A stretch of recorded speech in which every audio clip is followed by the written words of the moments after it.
Leia Efésios capítulo 6, verso 18.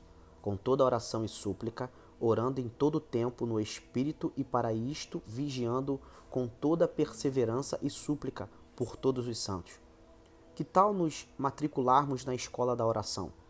Que tal aprendermos a orar com os que oram? Você consegue desvencilhar a fé, a nossa crença, os grandes feitos de Deus na Bíblia, as grandes histórias bíblicas da oração?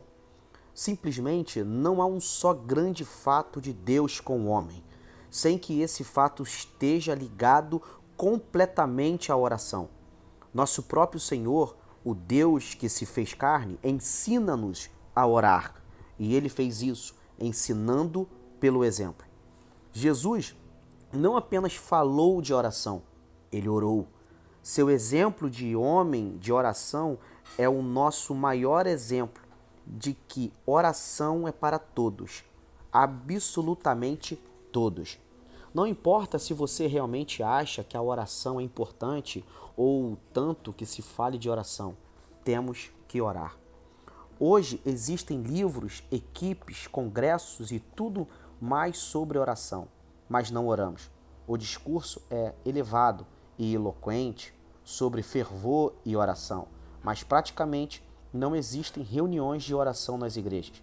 E as que ainda teimam em permanecer com as reuniões de oração estão praticamente vazias. De fato, existem algumas pouquíssimas igrejas que têm reuniões de orações, cheias do poder de Deus e de pessoas. Não há poder sem oração, não há unção do Espírito Santo sem oração, nenhuma obra do Espírito é feita sem oração, não há avivamento sem oração, não há poder nos bancos onde há púlpitos vazios de oração. O cansaço físico não impedia Jesus de orar. A Bíblia afirma que Jesus se levantava alta madrugada depois de um dia intenso de trabalho e ia para o lugar de oração. E ali ele derramava sua alma em oração. Jesus sempre soube que a vida de oração deve preceder qualquer serviço para Deus. A meu ver, nenhum crente devia viver sem orar. E nenhum líder do ministério estará apto a operar, agir e fazer sem uma vida saudável de oração. Aprenda, piedade precede o trabalho. A Bíblia também afirma que Jesus orou quando foi batizado, Lucas 3, 21 a 22. Também lemos que Jesus se retirava para orar quando a multidão o procurava, apenas por milagres, Lucas 5, do versículo 15 ao 17. Jesus orou uma noite inteira antes de escolher os 12 apóstolos, Lucas 6, versículo 12 e 13. Jesus orou antes de fazer uma importante pergunta aos discípulos sobre quem dizes que eu sou, Lucas 9, 18 a 19. Jesus orou no Monte da Transfiguração antes de subir a Jerusalém para ser preso, condenado e morto na cruz, Lucas 9, do 28 ao 29. Jesus orou antes de ensinar seus discípulos a orar, Lucas 11, versículo 1. Jesus orou no túmulo de Lázaro, João 11, 41 e 42. Jesus orou por Pedro antes que ele o negasse, Lucas 22, do 31 ao 32. Jesus orou durante a instituição da ceia, Lucas 22, versículo 19.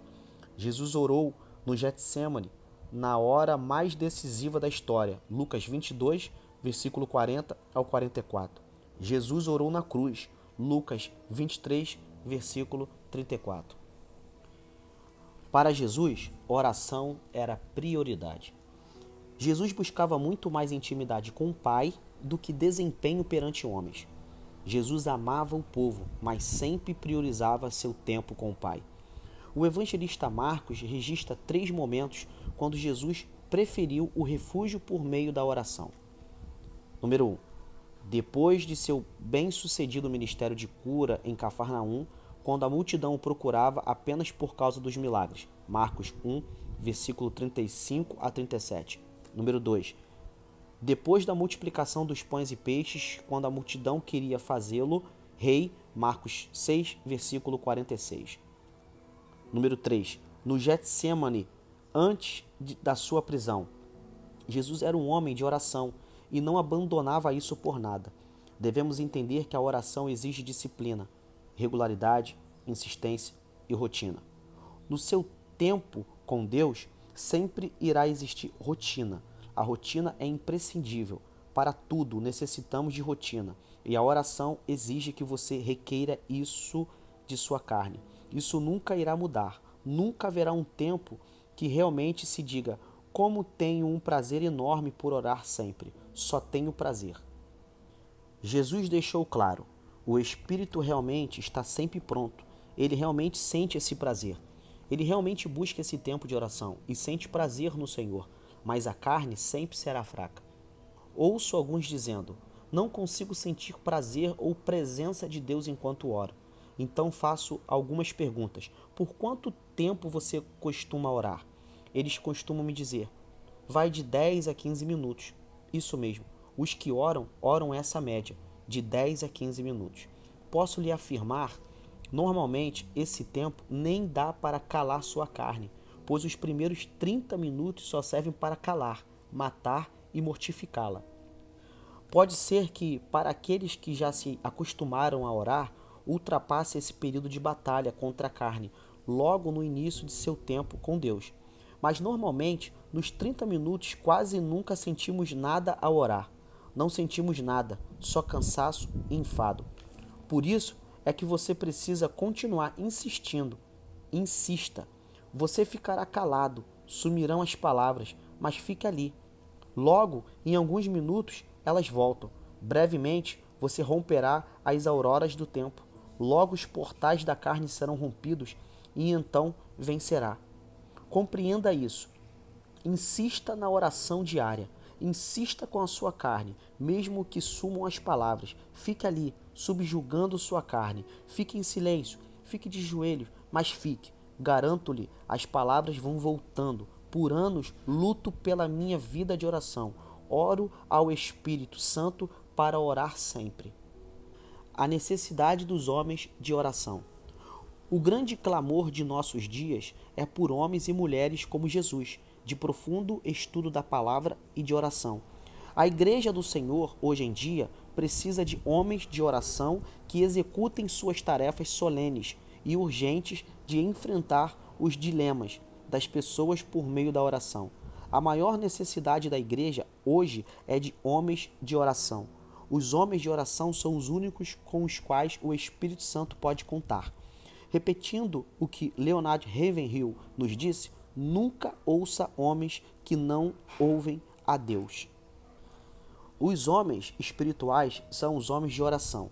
Os apóstolos eram homens de oração. Além de serem mestres da palavra, eram mestres na oração e se dedicavam a ensinar o povo a orar.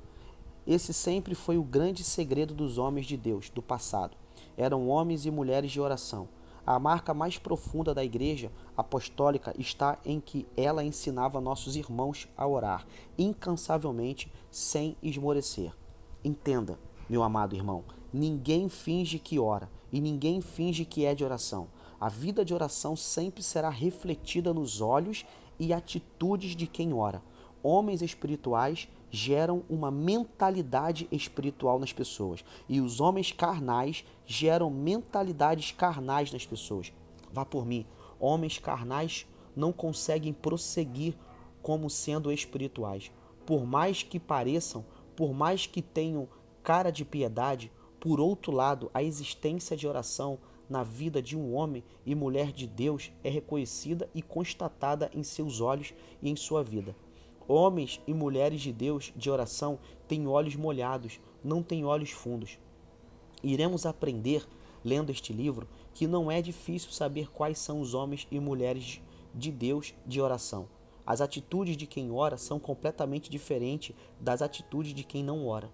Sua maneira de lidar com as situações da vida, com os filhos, esposa ou marido, com a igreja, discipulando e até mesmo questões financeiras é diferente. A vida de um homem ou mulher de Deus é comandada completamente por sua vida de oração.